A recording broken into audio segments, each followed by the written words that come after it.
অপর্ণা কি সত্যি রাজনন্দিনী? খুব শীঘ্রই গল্প ঘুরে যাচ্ছে। হ্যাঁ, মা হবে অপর্ণা, আর অনেক কিছু পাল্টে যাচ্ছে। বিস্তারিত জানতে ভিডিওটি দেখুন। সিরিয়াল প্রেমীরা এখন একটাই প্রশ্নে ঘুরপাক খাচ্ছে, রাজনন্দিনীর খুনির আসল রহস্য কী?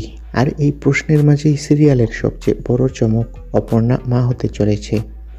আর্যর সঙ্গে তার সম্পর্ক কেবল প্রেম নয়, এটা 7 জন্মের বন্ধন। অপর্ণার আসল খুনিকে, অপর্ণাই আসলে নন্দিনী, আর সে এবার প্রতিশোধ নিতে এসেছে পুনর্জন্মে। তবে শুধু প্রতিশোধ নয়, এবার তার জীবনে আসতে চলেছে নতুন একটা অধ্যায়, মাতৃত্বের। এই সন্তানের মাধ্যমেই কি ফিরে আসবে রাজনন্দিনীর অপূর্ণ ভালোবাসা, নাকি এই সন্তানই বয়ে আনবে নতুন কোনো বিপদ? হ্যাঁ বন্ধুরা, সামনেই গল্পে খুব বড় চমক আসছে। সেখানে আমরা দেখতে পাবো অপর্ণা মা হবে, আর গল্পে অনেক পরিবর্তন আসবে। তোমরা কে কে এই চমকগুলো দেখতে চাও কমেন্ট করে জানাও। ধন্যবাদ।